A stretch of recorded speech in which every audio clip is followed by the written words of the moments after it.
That's now, the name. Let's get to the football. We'll start our playoff coverage in Division I. A bunch of Central Ohio schools still up for grabs. Yeah, and none of them bigger than the rematch that we saw. The great city of Pickerington divided. Picktown Part 2. Central versus North. Tigers won the first meeting. They had to rally in the second half. This time a different story.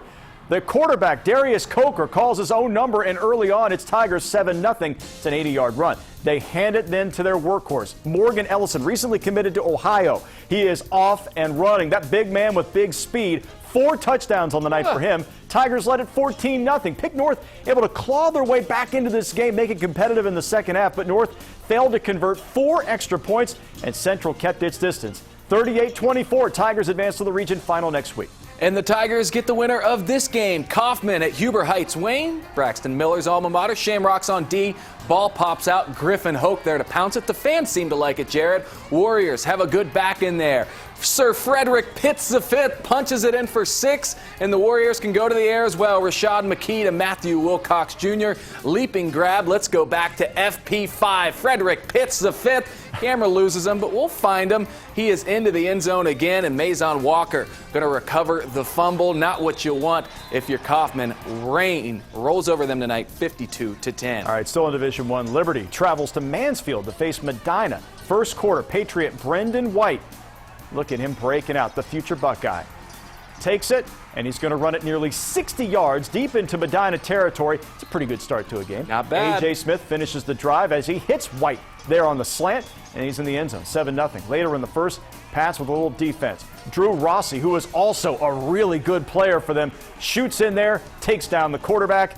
Liberty is going to the region final next week. They win big, 45-27. Not far away at Madison, Dublin Jerome meets Lorraine for a spot in the regional final next week. Let's get right to the third quarter. Tied at 14, Joe Dunnan hits Matt Nesbitt on a 36-yard connection, and they were not done. Dunnan, he can use his arm. He finds Ty Henderson this time for what looks to be the go-ahead touchdown, but the referee says no, he was out of bounds. So the next play, it's 4th and goal from the 10.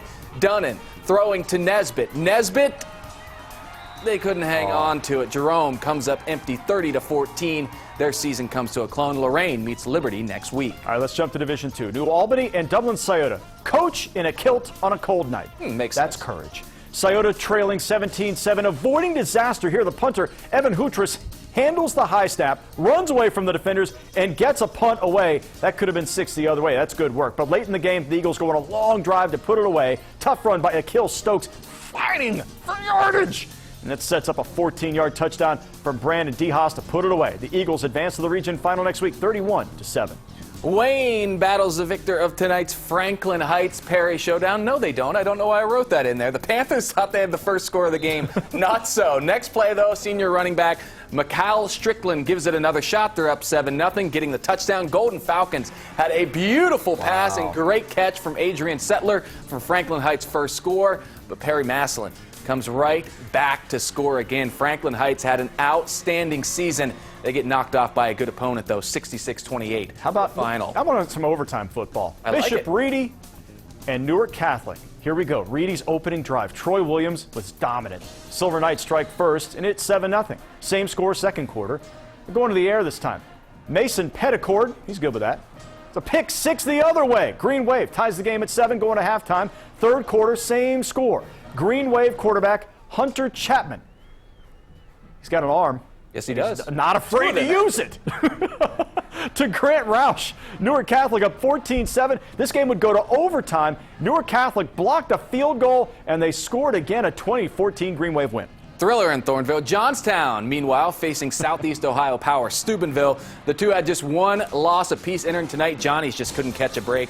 Diving for the score, but it ends up on the ground. Big Red recovers. And then they would hit the big play. Javon Davis puts it up. Shion Pettigay goes up and wins the fight for the ball. He'll run all the way to the end zone. No one going to catch him with that kind of lead. Big Red eliminates the Johnnies 26-8. Also in the Division IV playoffs, the defending state champs from Bishop Hartley cruise past Port Clinton 44-7. The defending champs cruise cruise into the region final. Oh, and we've got football Saturday night this weekend as well. A bunch of good football on the menu tomorrow in the Division III playoffs in particular. Unbeaten DeSales faces Beechcroft. The Stallions considered one of the favorites to win it all in Division III.